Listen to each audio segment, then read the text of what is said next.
Graça e paz, meus irmãos. Eu sou o pastor Jackson Oliveira e hoje eu quero tratar de um assunto muito importante, muitas vezes mal compreendido dentro da igreja. Em que situações eu não devo participar da ceia do Senhor? Ou o que significa comer a ceia do Senhor indignamente, como diz o apóstolo Paulo em 1 Coríntios 11? Muitas pessoas vivem com medo da ceia, achando que qualquer pecado ou falha já as tornam indignas de participar. Mas será que é isso mesmo que a Bíblia ensina? Vamos entender isso à luz da palavra de Deus? O texto central está em 1 Coríntios 11, 27, que diz o seguinte: Por isso, aquele que comer o pão ou beber o cálice do Senhor indignamente será réu do corpo e do sangue do Senhor.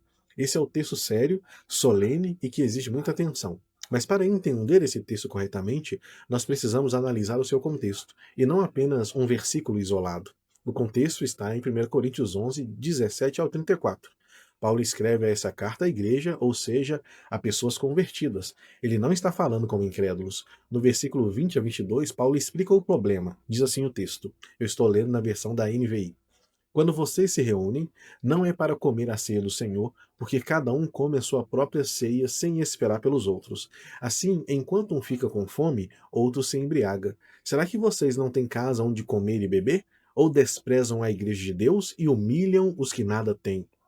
Aqui está o ponto central. O problema não era um pecado oculto pessoal, mas a forma errada de celebrar a ceia. Eles estavam transformando a ceia do Senhor em um momento de egoísmo, divisão e desprezo pelos irmãos. Então, meus irmãos, o que é comer a ceia indignamente segundo o contexto de 1 Coríntios 11? Comer indignamente, meus irmãos, não é ter lutado contra um pecado, não é estar fraco espiritualmente, não é ter falhado durante a semana. Nós somos pecadores. Mas comer indignamente é participar da ceia sem discernir o corpo de Cristo. E quem é o corpo de Cristo senão a igreja? Desprezar os irmãos é comer a ceia indignamente. Viver em divisão, falta de amor e egoísmo, tratar a ceia como algo comum, isso sim é comer a ceia indignamente. Paulo diz no versículo 29, pois quem come e bebe sem discernir o corpo, come e bebe juízo para si.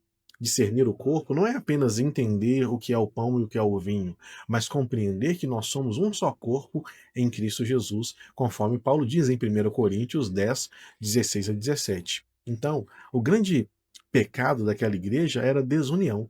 Os ricos comiam primeiro, os pobres eram humilhados, uns se embriagavam e outros passavam fome. Por isso, Paulo diz no versículo 22: Não tendes casas onde comer e beber? Ou desprezais a igreja de Deus e envergonhais o que nada tem? A ceia que divide não é a ceia do Senhor. Ceia que divide a igreja, o corpo de Cristo, não é a ceia do Senhor. Então, Paulo continua no versículo 28 de 1 Coríntios 11. Examine-se, pois, o homem a si mesmo, e assim coma do pão e beba do cálice. Perceba o que está acontecendo aqui. Ele não diz, examine-se e deixe de comer a ceia, mas ele diz, examine-se e coma. O exame é para você corrigir atitudes, restaurar os seus relacionamentos, abandonar o pecado e então participar da ceia do Senhor com reverência. Você não deve tomar a ceia quando você está em rebeldia, consciente e não quer se arrepender, ou você vive em divisão e não quer se reconciliar, ou você despreza o corpo de Cristo, ou trata a ceia como algo comum e sem reverência. Isso é aí sim você não deve participar da ceia. Mas, atenção, não é pecado que nos afasta da ceia. É a falta de arrependimento.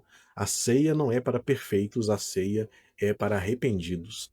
O propósito da ceia, Paulo relembra no versículo 26, porque todas as vezes que comerdes esse pão e beberdes este cálice, anunciais a morte do Senhor até que ele venha.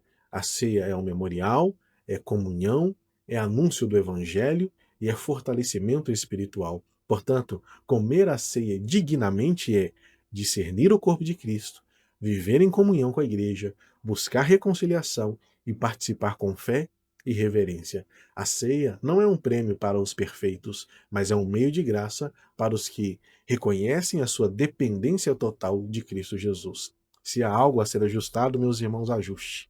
Se há alguém a perdoar, perdoe.